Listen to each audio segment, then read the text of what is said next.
अस्सलाम वालेकुम, आप देख रहे हैं पाकिस्तान खबर टीवी और मैं हूं फातिमा वसीम। आज मैं आपकी मुलाकात एक ऐसी बाहिम्मत लड़की से कराने जा रही हूं जो कि 22 साल की है। उसके पेरेंट्स की डेथ के बाद उसने उनकी शॉप को ओवरटेक किया, उस पर काम किया और अब बहुत अच्छे पान भी लगाती हैं। तो आइए उनसे बात करते हैं और उनसे जानते हैं कि उनका अब तक का सफ़र कैसा रहा और वो अपने घर को कैसे चला रही हैं। आइए मेरे साथ। अस्सलाम वालेकुम। वालेकुम अस्सलाम। क्या हाल है किंजा? अल्लाह का शुक्र, ठीक ठाक। माशाल्लाह 22 साल की हो गई हो। जी बिल्कुल। अच्छा किंजा, अपने मदर और फादर की डेथ के बाद तुमने कैसे अपना कारोबार चलाया? बहन भाइयों को कैसे पढ़ा रही हो, क्या कर रही हो? ज़रा डिटेल में बताना कि क्या हुआ था और अभी तक कैसे सफ़र कर रही हो। दरअसल मेरे बाबा को 2019 में जो है अटैक हुआ था, हार्ट अटैक। उसके बाद जो है मैंने यहाँ पर शॉप पर आना शुरू किया था। मामा मेरी कैंसर पेशेंट थी, तो 2020 में जो है मेरे बाबा की डेथ हो गई थी for heart attack problem. Further after 2 months जो है मेरी मामा की डेथ हो गई थी, कैंसर पेशेंट थी वो। तो इसके मुझे फ़र्दर स्टेप जो मेरे पास था वो यही था कि मैं इस चीज़ को कंटिन्यू कर सकूं। और तब मैं जो है एजुकेशन भी मेरी चल रही थी, इस वजह से जो है मैं नहीं फ़र्दर स्टेप कोई और ले सकती थी, तो इसलिए मैंने ये स्टेप लिया और अपने बाबा की शॉप को रन किया। अच्छा किंजा, आपके बाबा की शॉप कब से चल रही है इस इलाके में? बाबा की शॉप यहाँ पर 24 to 27 ईयर्स हो गए हैं मैं इस शॉप को, और यहाँ पर समझे जद्दी पुश्ती यहीं कहीं हैं सब। जद्दी पुश्ती यहीं की हो। कितने साल की थी जब शॉप पे आना शुरू किया? मैं 18 ईयर्स की थी जब मैंने यहाँ पर स्टार्ट किया था, अपनी शॉप को स्टार्ट किया था। अब बाबा की डेथ को जो है वो 5 ईयर्स हो गए हैं, तो इस वजह से फिर यहाँ पर ही होती हूँ। क्या डिफ़िकल्टीज़ फेस करना पड़ी उनकी डेथ के बाद? बहुत कुछ, बहुत से नेगेटिव लोग भी थे, पॉजिटिव भी थे। बाबा के दोस्त भी बहुत अच्छे अच्छे भी थे, लेकिन ज़्यादातर लोग जो होते हैं वो पॉजिटिव नहीं होते हैं, नेगेटिव ही होते हैं, क्योंकि एक पान शॉप है तो उसके ऊपर लड़की को देखकर सब लोग गलत पॉइंट ऑफ व्यू से ही देखते हैं। लेकिन अच्छे लोग भी हैं अल्हम्दुलिल्लाह, मेरे बाबा के बहुत से अच्छे लोग हैं, दोस्त हैं, फ्रेंड्स हैं, सब जो मेरे साथ कॉम्प्रोमाइज़ करते हैं और मेरे से बहुत ज़्यादा मेरा ख्याल रखते हैं और सब चीज़ों को लेकर चलते हैं। कितने बहन भाई? हम 3 सिस्टर्स हैं। और बाकी सब क्या करते हैं? मेरी छोटी सिस्टर जो है उनकी भी शादी हो गई है, और जो बड़ी सिस्टर हैं वो भी घर होती हैं। नहीं तो उनकी शादी कैसे मैनेज? खुद मैनेज की, अल्लाह ताला ने करवाई है। अल्लाह ताला ने करवाई है। जी बिल्कुल। कब शॉप ओपन होती है और कितने बजे बंद करती है? मैं दोपहर 12 साढ़े 12 बजे तक आती हूँ और रात को 12 बजे तक यहीं पर होती हूँ कॉन्टीन्यूसली, फिर उसके बाद ऑफ़ कर देती हूँ। कितनी स्टडी अभी तक आपकी? मैंने ग्रेजुएशन की है। ग्रेजुएशन कर लिया है? जी। कैसे खर्चा अपना पूरा किया और क्या सपोर्ट थी फैमिली के? जो बाकी लोग हैं, मामू चाचा ताया वगैरह सब, उन लोगों ने आप लोगों को किस तरीके से लिया आपके पेरेंट्स की डेथ के बाद? क्या डिफ़िकल्टीज़ बहुत आती हैं मुझे पता है, बट आपको क्या फेस करना? दरअसल जब मैं सेकेंड ईयर में थी तब मेरी मामा की डेथ हुई थी, मामा बाबा की, तो उसके बाद मैंने ग्रेजुएशन जो है वो मैंने शॉप से ही की है। और बाकी जो फैमिली मेम्बर्स वगैरह हैं, दरअसल आजकल के जो हालात चल रहे हैं उसमें सब अपने अपने कामों में मसरूफ़ हैं। इतना है नहीं कि कोई किसी के लिए जो है वो कर सके, आगे जो है सपोर्ट कर सके, तो इस वजह से फिर खुद फर्दर स्टेप लेना बेहतर था और किसी के कंधों पे बोझ बनना वो मुश्किल हो जाता है, तो इसलिए खुद ये स्टेप लिया। तो पान बनाना आता था, कैसे सीखा? क्योंकि पान मुझे लगता है काफ़ी वो डिफ़िकल्ट सी चीज़ है।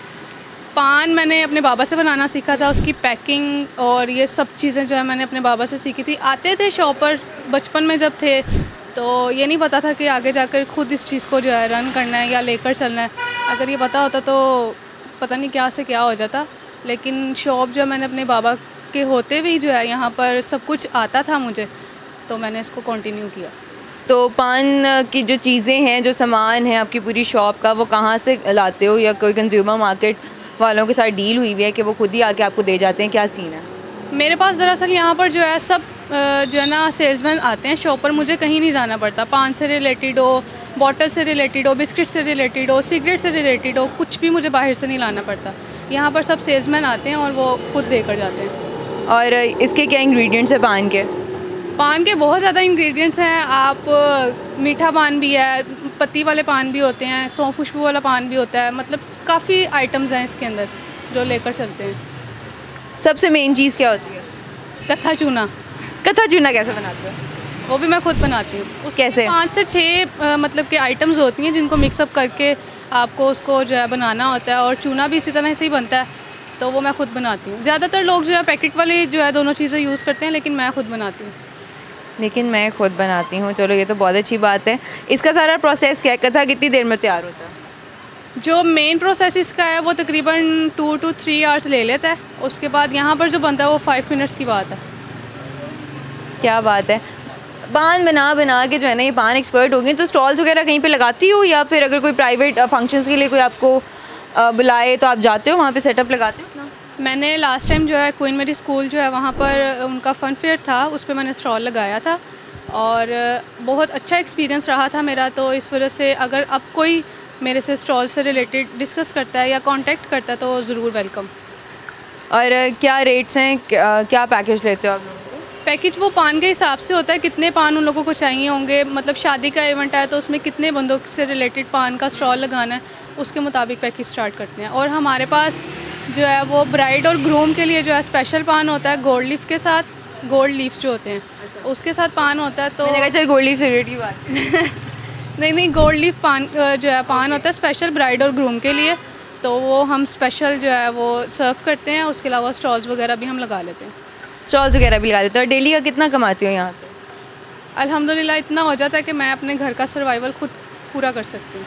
तो पूरे मंथ में जो बिजली के बिल आते हैं, बाकी बिल्स आते हैं, यूटिलिटी बिल्स वगैरह, वो सारे हो जाते हैं मैनेज? उन्होंने तंग तो बहुत किया हुआ लेकिन हो जाते हैं कंप्लीट, मैनेज कर लेते हैं। कितना बिल आया था लास्ट? 18,000 शॉप का, 10,000 घर का, 28,000 रुपीज़। चलो अल्लाह मियाँ तुम्हें ऐसी हिम्मत दिए रखे। आगे फ्यूचर का क्या प्लान है? इंशाल्लाह मैंने अपना फाइन आर्ट्स जो कि स्किप किया हुआ है 2 ईयर्स से जो है स्किप किया हुआ है, तो मैं उस चीज़ को कंटिन्यू करना चाहूँगी। पर अभी थोड़े से क्राइसिस हैं जिसकी वजह से मैं उसको कंटिन्यू नहीं कर सकी। इंशाल्लाह फ़र्दर जो है उसको कंटिन्यू करके अपना फाइन आर्ट्स से रिलेटेड पैशन जो है मेरा उसको लेकर चलूँगी।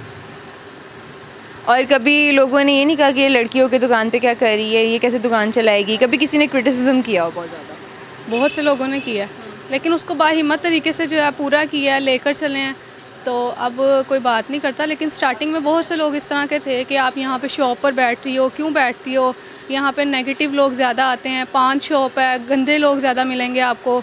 इस तरह से जो है बहुत से नेगेटिव लोग ज़्यादा थे इस चीज़ को स्किप करवाने के लिए। लेकिन मेरे पास और कोई सोल्यूशन नहीं था। मैंने आपको बताया था कि मैं एजुकेशन मेरी चल रही थी, तो इसलिए मैंने जो ना इस स्टेप को जो है वो ज़्यादा बेहतर समझा, क्योंकि मैं ज़्यादा उस वक्त जो है बाहर की माहौल को ज़्यादा नहीं समझती थी। मैं अपने बाबा के साथ भी यहाँ पर होती थी, तो इसलिए मैंने इस चीज़ को कंटिन्यू किया। चलो अल्लाह मियाँ तुम्हें और हिम्मत दे। और इसी के साथ मुझे दीजिए इजाज़त, इंशाल्लाह जल्द हाजिर होंगी। तब तक के लिए अल्लाह हाफ़िज़। और जाते जाते हैं हम इनके हाथ का पान भी ज़रूर खा के जाएंगे। ये पान बनाएंगी भी और हमें बना के दिखाएंगी भी ये बनाती कैसे हैं। अल्लाह हाफ़िज़।